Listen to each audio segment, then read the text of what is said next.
Like, okay, this is how. Let me show you. In every RTS game, you have army, eco, and then you have tech. So tech means like higher tech units, right? Eco is like economy upgrades and all that, right? So this is how every RTS that's balanced works, okay? If you're in feudal, right, you either will have army, not 2TC, and not castle, okay?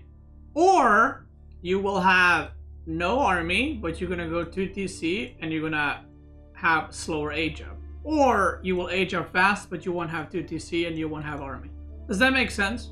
This is the rules of RTS. This is nothing new. This is how RTS has always existed. Now, let's say you go for a 50-50, right? You go 2TC army, and then you don't have tech, right? Or you go army plus you're slowly aging up, but you have no second TC. Or you can go eco plus tech, which is like a 2TC castle rush, but you will have no army. Do we all understand that, how it works, right? We all get that. Now this is the problem with Byzantine in the current state. They are making the army, they don't have a second TC, but they're booming in a different way by slowly adding farms, which in turn gives you gold. It's oil, but it's basically gold. So you're not 2TC, but you are booming slowly, and you're aging up slowly. That is the problem with the Civ. The same build every game. Where is the downside? With other Civs, let's say you make an army and you slowly eco, but you have no tech. That means that if your opponents, like let's say you're making an army, you have decent, like you're making farms or whatever, and you have no tech. If your opponent ages up with some army and no tech, they can beat your army, right? There's a trade-off, or not beat your army, but there's a trade-off. You have tech, some army, but they have more army and no tech, but they have better eco, right? There's a counterplay, right? How do you counterplay this? Because they are making an army, so you making an army will not kill their army. You will trade evenly. If you trade even, right? This is Biz, this is whatever, other Civ, right? If they have this, let's say I'm making an army, and let's say I'm also going for eco but no tech. What does this mean? That means that we're gonna fight in feudal. I'm not even taking into consideration Limitane and Javelin Thrower, which is a whole another story. If we both make an army, and we're both kind of have some eco going, he will age up faster. And this is their win condition, my loss condition. So this is my loss, this is their win condition. If on the other hand, I have no eco, but I have an army and I'm taking up, what does this mean? That we're gonna age up at the same time, but I'm gonna eventually lose out because his army is going to be bigger than mine, right? Because he has more eco. Or if I'm making some army and then let's say, you know, I have 2TC and then tech is gone, I will just simply either die because I'm producing 2TCs, or we'll fight, he will take up first and I will die. This is all in theory, assuming both players play equally. And it's not all black and white. It doesn't mean that Byzantine will have 100% win rate, but it means that if players play perfectly, assuming no extremely bad RNG spawns, that means that that's how the game should play out. And that's how a lot of the pro play games are ending up. Now, late game, so how does this work in Imperial? The concept is very similar. If your army is very strong, right?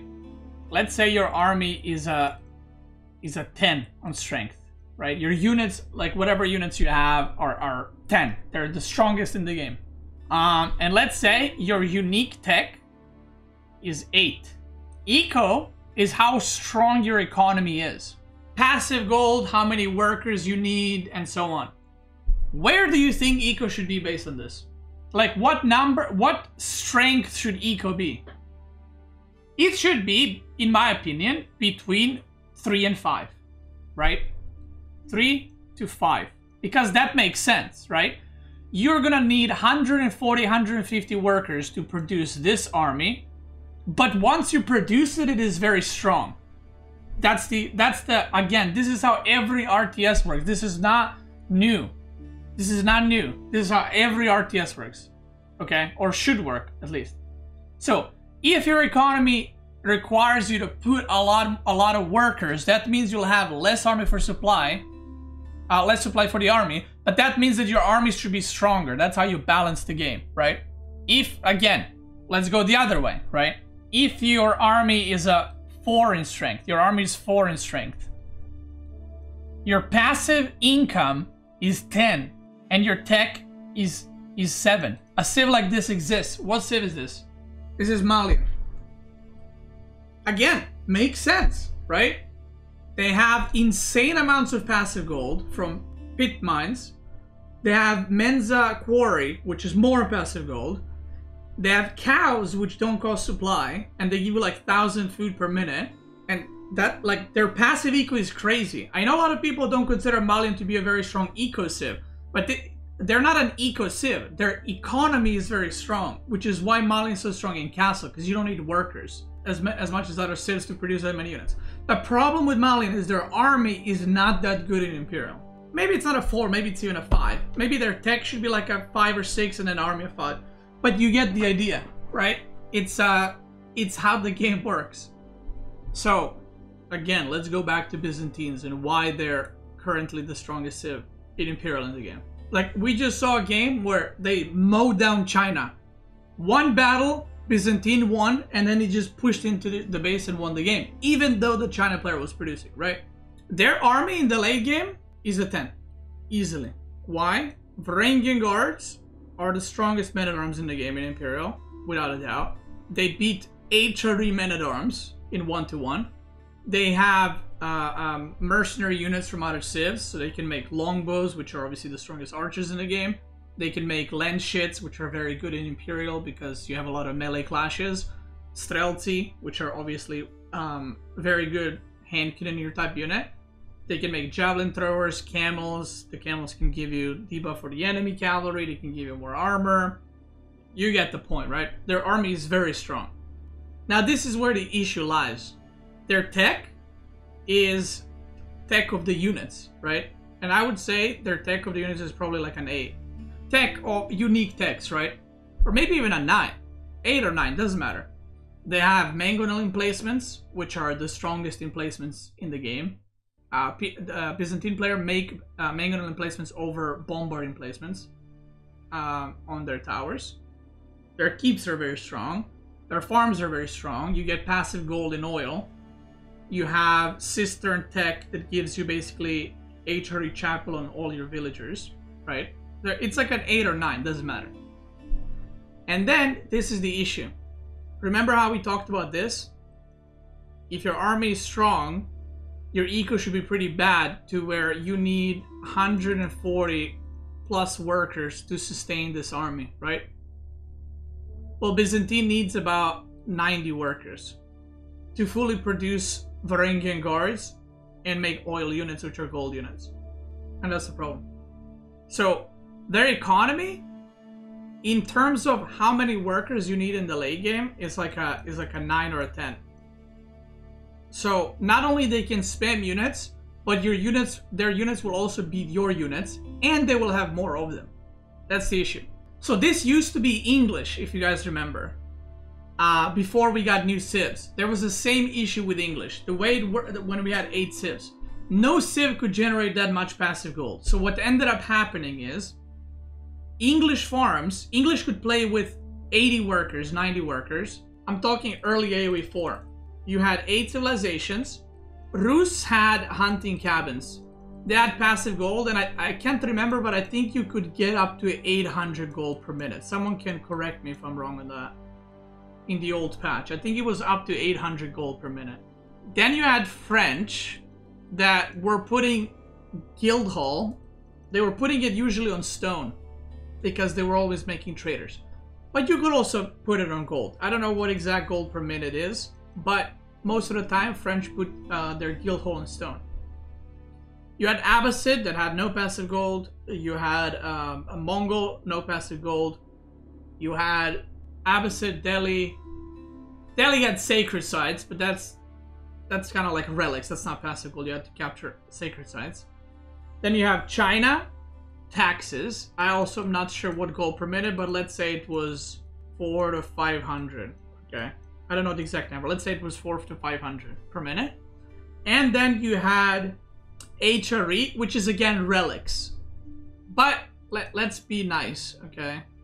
Let's say you had 3 relics with HRE, and you were getting, it was 200 gold per relic, right?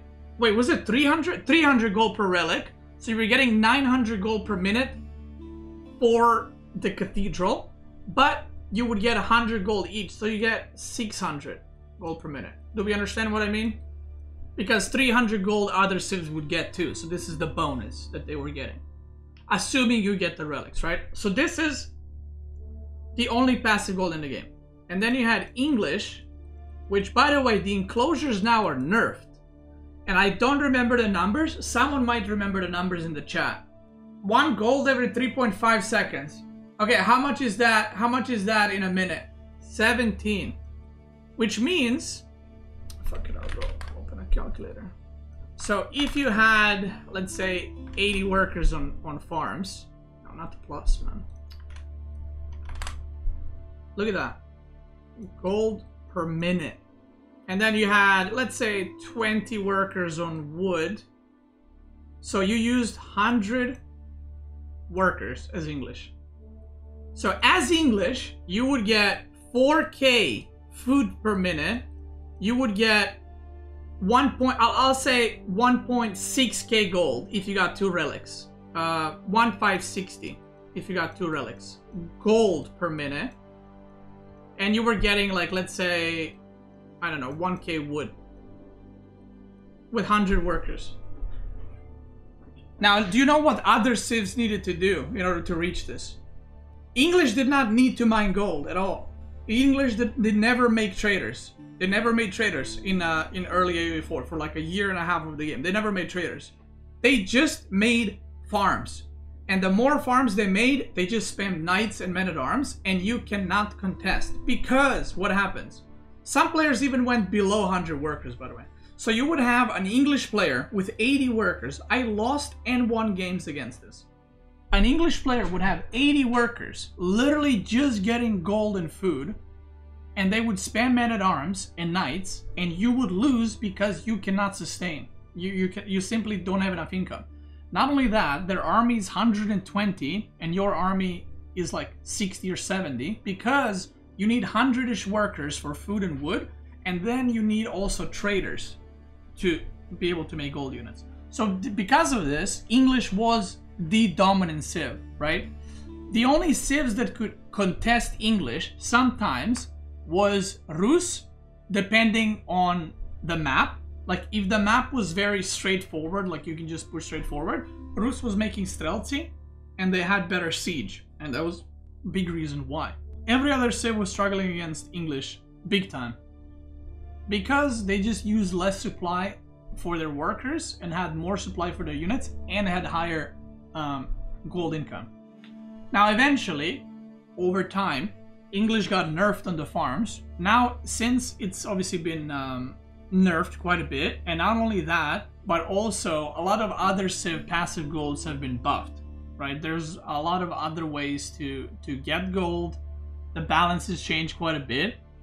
So this is not as big of a problem anymore, but still, in my opinion, all the passive gold gathering should be nerfed. I think I had an English game recently where I had 800 gold per minute from farms. Like, that's just, you know, that's just silly to me. Yeah, so once that once the game reaches Imperial, whichever civ can use less workers but more army, and they can maintain the gold income or oil income, in Byzantine's case, they will always win.